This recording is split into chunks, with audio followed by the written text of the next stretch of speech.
Hello everyone, welcome to the channel. On my previous video, I talked about our outer part of our nose, the bony part and cartilaginous part. So if you have not seen that video, then click on the I button and watch that video now. Today I will talk about our interior part of our nose, the inside of our nose. मेरा मतलब है आज हम बात करेंगे हमारे नाक के अंदर में जो है इसके बारे में बात करेंगे, ठीक है। तो नाक का जो अंदर वाला एरिया है इसको हम दो हिस्से में पार्ट करते हैं, एक बाहर वाला हिस्सा, एक अंदर वाला हिस्सा। What I mean is we divide our internal part of our nose और the interior part of our nose into two part, one is outer part, another is inner part.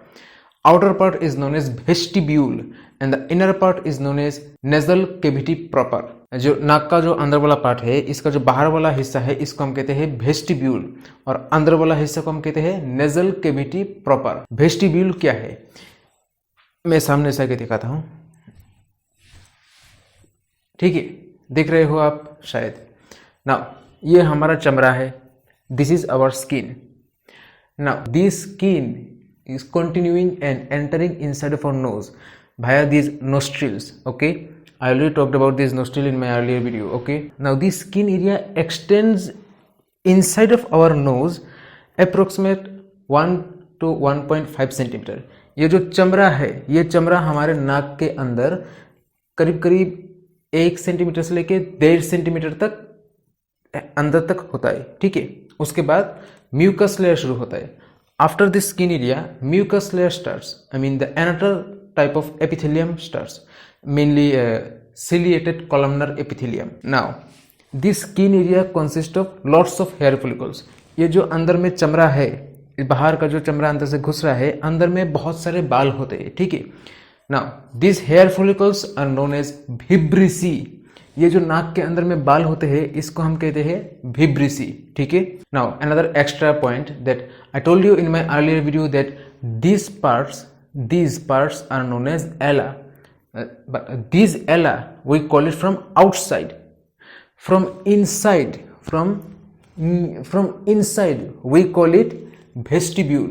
मतलब ये जो नाक का पार्ट है, इस पार्ट को हम बाहर से कहते हैं एला और इसी पार्ट को हम अंदर से कहते हैं vestibule. As I said that this vestibule extends inside of our nose up to 1 to 1.5 centimetre. Okay, after that another layer of epithelium और mucous layer starts which is ciliated columnar epithelium. Okay, now the junction between this vestibule and this mucous layer, this junction area we call it limen nasi. Okay, क्या होता है, ये जो vestibule है, skin vestibule क्या है, मतलब जो चमड़ा है वो चमड़ा अंदर में जो पार्ट है इसको हम कहते हैं वेस्टिब्यूल, जिसको हम बाहर से कहते हैं एला। तो वेस्टिब्यूल क्या होता है, एक टाइम के बाद खत्म हो जाता है, 1 सेंटीमीटर या फिर किसी लोगों में 1.5 सेंटीमीटर के बाद ये जगह खत्म हो जाता है। खत्म होने के बाद यहाँ से एक अलग सा एपिथेलियम लेयर शुरू होता है या म्यूकस लेयर शुरू होता है। अब इस वेस्टिब्यूल और इस म्यूकस लेयर दोनों का जो जंक्शन एरिया है, जहां पर दोनों चीज एक साथ मिल रहा है, ये जो जंक्शन एरिया है, इस जंक्शन एरिया को हम कहते हैं लाइमेन नजाई, ठीक है। समझ में आया, दिमाग में घुसा, बस इतना ही।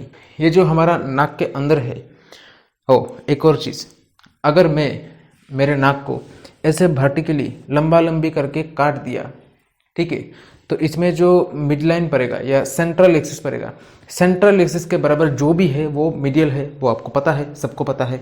और सेंट्रल एक्सिस से दूर जो भी कुछ है वो लैटरल है, ठीक है, वो सबको पता है, आपको भी पता है। Now if I draw a mid line vertically of my body, then it is the central axis of our body. Now the things are present near to this central axis, we call it medial, and the things are away from this central axis, we call it lateral. Okay, now inside of our nose there is a septum, you can call it wall or think as a partition.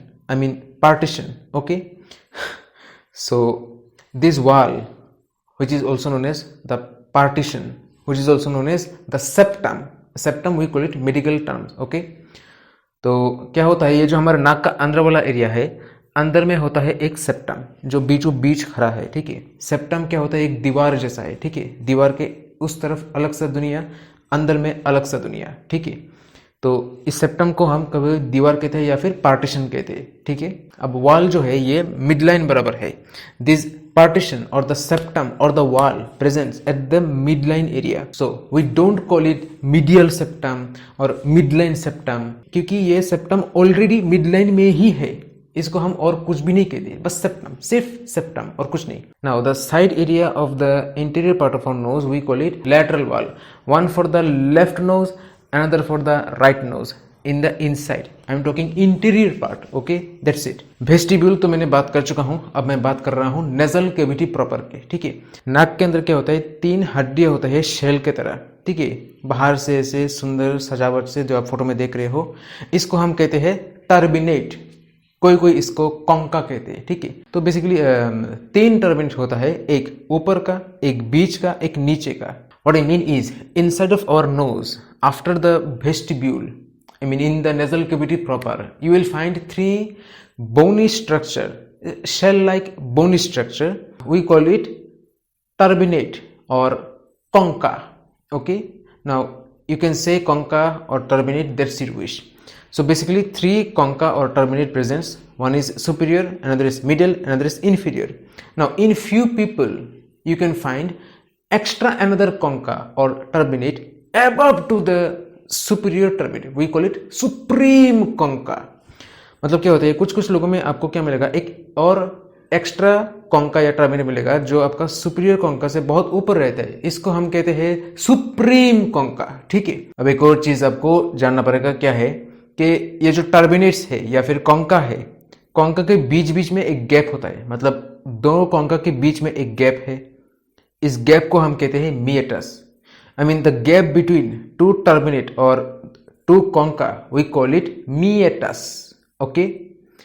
So the gap between supreme concha and superior concha, we call it supreme meatus, okay. Now supreme meatus and superior concha presents few people, not every people. Now I am coming to the common people. The gap between superior concha and middle concha, we call it superior meatus. The gap between the middle concha and inferior concha, we call it middle meatus, and the gap between inferior concha and the floor of the nose, we call it inferior meatus.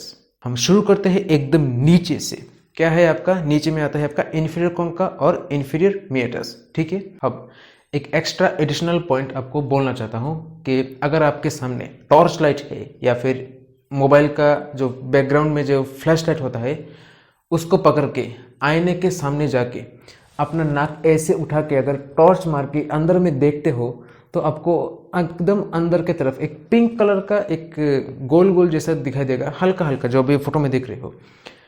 ये जो नीचे वाला जो देख रहे हो, इसी को हम कहते हैं इन्फीरियर टर्मिनेट या फिर इन्फीरियर कॉन्का।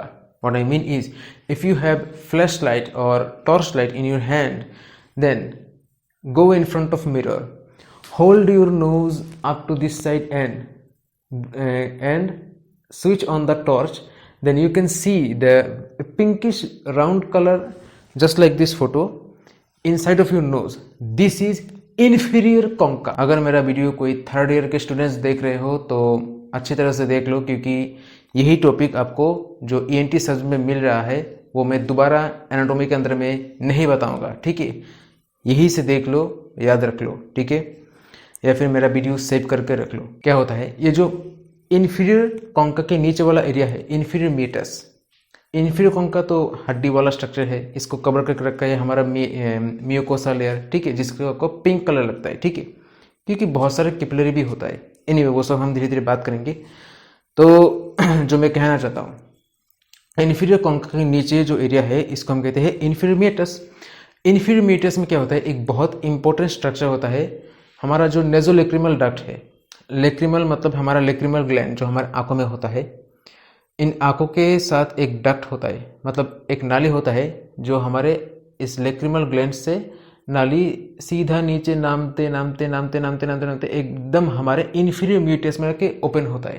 तो जब हमारा आंसू बनता है, ठीक है, जब आंसू बनता है तो मैक्सिमम आंसू तो हमारे आँख से ही ऐसे टपक जाता है, ऐसे ऐसे गिर जाता है, और कुछ कुछ थोड़ा थोड़ा आंसू सीधा इस डक्ट या नाली के जरिए हमारे इन्फीरियर म्यूटस में आता है और नाक से भी पानी निकलता है। What I mean is when we cry then maximum water comes out from the eye via tears and few remaining water goes inside of this nasolacrimal duct and comes out of the nose. Now in next moment when you are in sad moment of your life and you are crying, then try to notice that tears, along with the tears water also coming out from your nose, okay, due to the connection nasolacrimal duct. Now how this tear forms, why this is coming out of nose, what are the clinical anatomical purpose, we will talk about these things in future. ये जो nasolacrimal duct हमारे inferior meatus में जाके खुल रहा है, opening area है, इसको क्या होता है, कुछ म्यूकोजल भाल्व आता है, ठीक है, भाल्व आके इसको गार्ड करके रखता है, इसको हम कहते हैं हेजनर्स भाल्व, ठीक है, हेजनर का भाल्व कहते हैं। मतलब what I mean is in this opening area of nasolacrimal duct in our inferior meatus, the opening area of the tube or the duct is guarded by a mucosal fold or mucosal valve. We call it Hasner's valve. Now this line is important for your entrance exam mainly, okay. ये line, ये हेजनर्स valve आपके entrance exam के लिए या फिर viva में जो कोई एग्जामिनर आपको सवाल पूछता है उसके लिए इंपॉर्टेंट है, बस और कुछ नहीं। हम बढ़ते हैं नेक्स्ट में क्या है, नेक्स्ट में आता है हमारा ये middle meatus. This is a photo of our middle meatus. Actually in front of your mirror you can see up to your inferior turbinate or inferior concha and inferior meatus by pulling your ala of your nose, and rest of the structures inside of nose you cannot see. But if you want to see those structures you need endoscope. Now what is endoscope, what are the parts of endoscope, what is the advantage, disadvantage, everything I will talk in technology section, okay. Now this middle meatus is very important because lots of sinus opens here, okay. Suppose our frontal sinus, then maxillary sinus, then anterior part of ethmoidal sinus. मतलब ये जो हमारा middle meatus है ये बहुत ही खास है क्योंकि इसमें आपका बहुत सारे साइनस आके इसका ओपनिंग होता है, ठीक है। जैसे आपका इथमोडल साइनस का सामने वाला हिस्सा, फिर आपका फ्रंटल साइनस, फिर आपका मैक्सिलरी साइनस, ठीक है। तो साइनस क्या है, एक्चुअली ये जो साइनस में बोल रहा हूँ एक्चुअली हमारा पैरानजल साइनस का एक हिस्सा होता है, ठीक है। तो वो सब साइनस के बारे में हम अलग सा वीडियो बनाएंगे। Now you need to know something about the structures inside, I mean the few important landmarks inside of this middle meatus. In this middle meatus you will find one rounded bony elevation of our ethmoid bone. We call this rounded bony elevation, we call this bulla ethmoidalis, and this bulla ethmoidalis is covered by a sickle shaped structure. We call it uncinate process. The gap area in between this bulla ethmoidalis and this uncinate process, this gap area is known as ethmoidalis infundibulum. मेरा कहने का मतलब ये है कि ये जो middle meatus है इसमें आपका कुछ इंपॉर्टेंट लैंडमार्क होते हैं, ठीक है, कुछ बोनी स्ट्रक्चर होते हैं जो आपको याद रखना पड़ेगा। जैसे हमारा इथमोइड हड्डी का एक हिस्सा आता है जो आपका बहुत ही गोल होता है और गिट्ठा जैसा ऊपर की तरफ होता है, एलिवेटेड एरिया, ठीक है, ऊंचा एरिया, गोल गोल एक ऊंचा गिट्ठा जैसा, इसको हम कहते हैं बुल्ला इथमोइडालिस, ठीक है। अब बुल्ला इथमोइडालिस को प्रोटेक्ट करते हुए, इसको सुरक्षा देते हुए एक सिकल शेप जैसा, ये जो फोटो में आप देख रहे हो, ठीक ऐसे एक शेप का या इस ऐसे आकार का एक हड्डी का एक स्ट्रक्चर होता है जिसको हम कहते हैं अनसिनेट प्रोसेस। अनसिनेट प्रोसेस बुल्ला इथमोइडालिस को बाहर से कवर देता है, प्रोटेक्शन देता है। किस चीज़ का हम बाद में बात करेंगे। अब ये जो अनसिनेट प्रोसेस है और जो बुल्ला इथमोइडालिस है, दोनों के बीच में जो खाली एरिया है, गैप एरिया, इसको हम कहते हैं इथमोइडालिस इनफंडिबुलम, ठीक है। And above this middle meatus there comes middle turbinate or middle concha. Now this part is not so important but you have to know that this is a part of our ethmoid bone. मतलब ये जो middle meatus के ऊपर में जो आपका middle turbinate या middle concha, ये हमारे इथमोइड हड्डी का एक हिस्सा है, बस इतना ही और कुछ नहीं। अब मिडिल concha या मिडिल टर्बिनेट के ऊपर में जो खाली एरिया है इसको हम कहते हैं superior meatus. I mean the above area of this middle concha or middle turbinate. This gap area we call it superior meatus. Now in this superior meatus, posterior part of our ethmoid sinus opens. मेरे कहने का मतलब ये है कि ये जो superior Maytas में आपका क्या होता है, जो इथमोइड साइनस है, इथमोइड साइनस का पीछे वाला हिस्सा ये इसमें आके ओपन होता है. So the anterior part of the ethmoidal sinus opens in middle meatus and the posterior part opens in superior meatus. Okay, now above the superior meatus there is superior turbinate और superior concha. मतलब superior meatus के ऊपर में जो हड्डी है इसको हम कहते हैं सुपीरियर टर्बिनेट या फिर सुपीरियर कॉन्का. ये भी उतना कुछ खास इंपोर्टेंट नहीं है, मगर ये इथमोइड हड्डी का हिस्सा है. This superior turbinate is also a part of our ethmoid bone. That's it. Suppose this is our superior turbinate और superior concha. Okay, and this gap area is our superior meatus. Now there are little gap area presents behind of these two structure. This gap area is known as sphenoethmoidal recess. मेरा मतलब ये है कि ये जो superior concha या superior terminate है और इसके बीच में जो गैप है आपका सुपीरियर मेटस, ये दोनों के पीछे में एक थोड़ा खाली जगह रह जाता है. उस खाली जगह को हम कहते हैं sphenoethmoidal recess. It is a part of our sphenoid bone and ethmoidal bone. Okay, तो क्या होता है, हमारा जो स्फेनोइड साइनस है वो जाके इस रिसेस में ओपनिंग होता है. This sphenoid sinus opens in this sphenoethmoidal recess. अब आपको जानना पड़ेगा कि इसका नर्व सप्लाई के बारे में. नर्व सप्लाई में पहले भी एक बार बात कर चुका हूँ, जो क्रेनियल नर्व्स के बारे में. क्रेनियल नर्व्स के वीडियो में चाहो तो आप देख सकते हो, फिर भी मैं आपको बता रहा हूँ. इसका जो नर्व सप्लाई है, इसका पहला हिस्सा आता है आपका एंटीरियर इथमोइडल नर्व, इंफ्राऑर्बिटल नर्व का कुछ ब्रांच, और तीसरा आपका सूंघने वाला ऑल्फैक्टरी नर्व, वो तो है ही. Now in my earlier videos of cranial nerve I already talked about this nerve supply for nose. Again I am repeating, this nose और the inside of our nose get supplied by our anterior ethmoidal nerve, then few branches of infraorbital nerve and mainly olfactory nerve. Okay, that's it. अब हम बात करेंगे इसका blood supply के बारे में.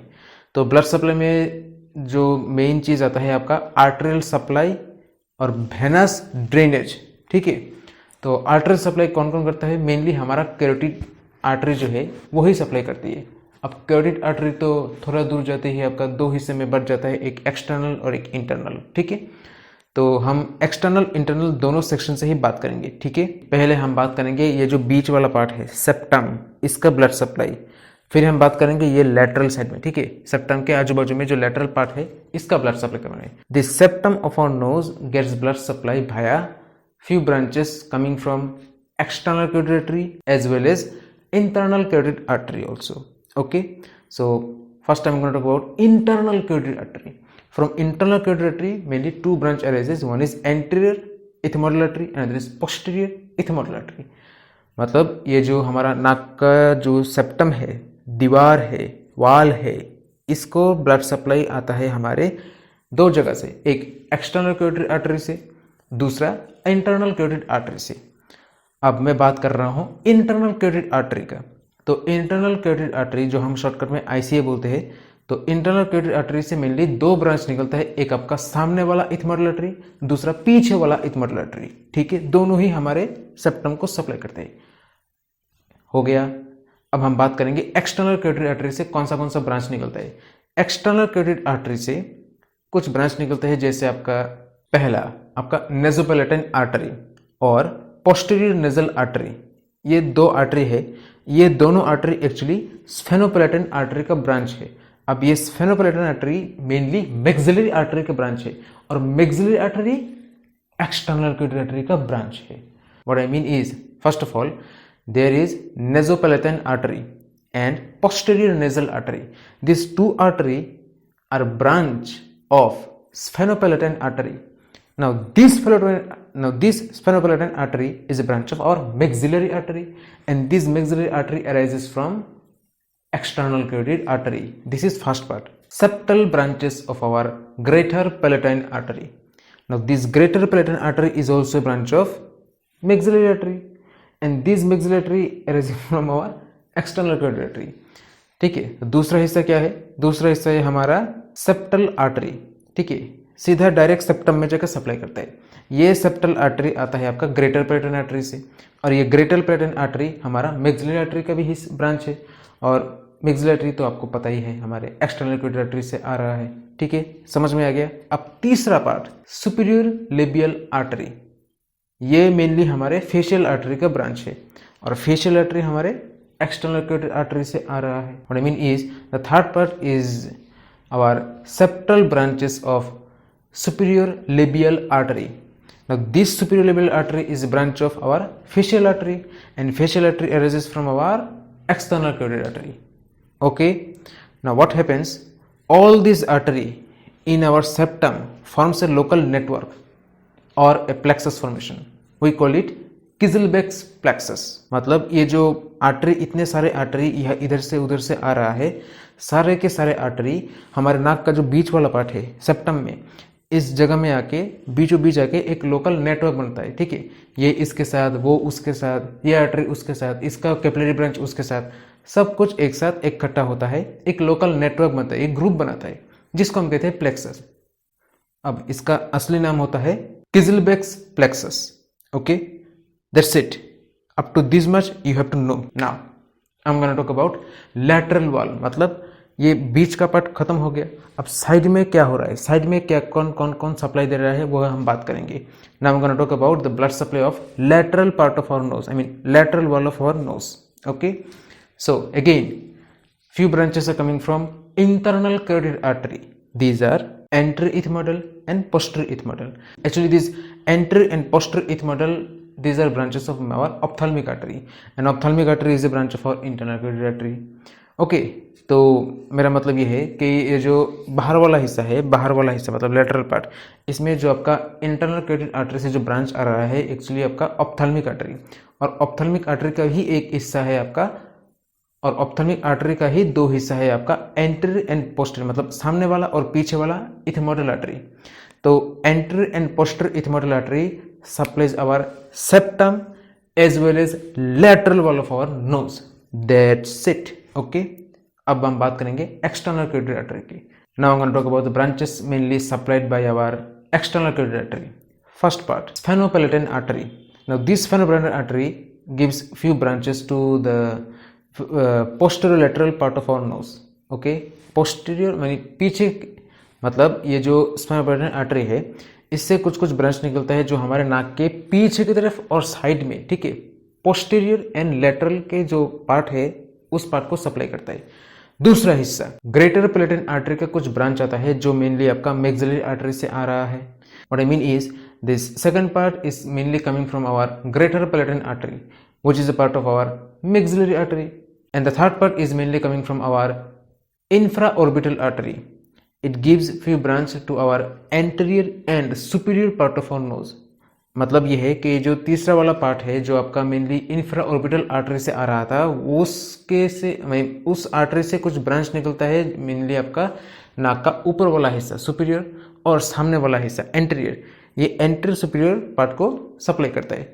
Last वाला हिस्सा फेशियल आर्टरी का भी कुछ कुछ ब्रांच आता है जो मेनली आपका ये वेस्टिब्यूल, मतलब ये जो पार्ट है स्किन वाला पार्ट है इसको सप्लाई करता है, ठीक है, मतलब बाहर से तो ये एला है, अंदर से वेस्टिब्यूल, तो उस पार्ट को सप्लाई करता है। What I mean is lastly the few branches are coming from facial artery which supplies our mainly vestibule area of our nose, not alar part, only inside, from inside vestibule area.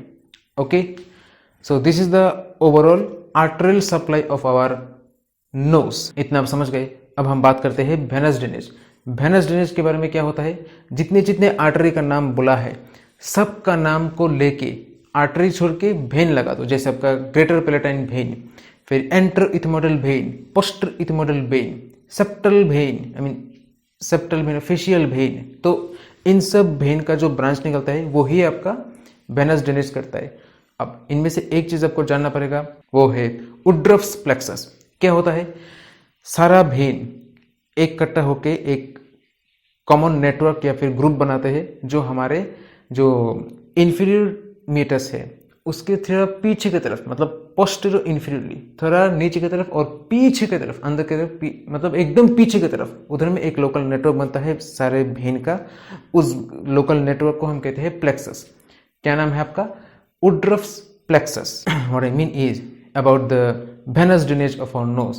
Take every artery names, all I said, and remove the artery word and put vein. Suppose anterethmoidal vein, posterethmoidal vein, then greater palatine vein, then nasopalatine vein, just like this.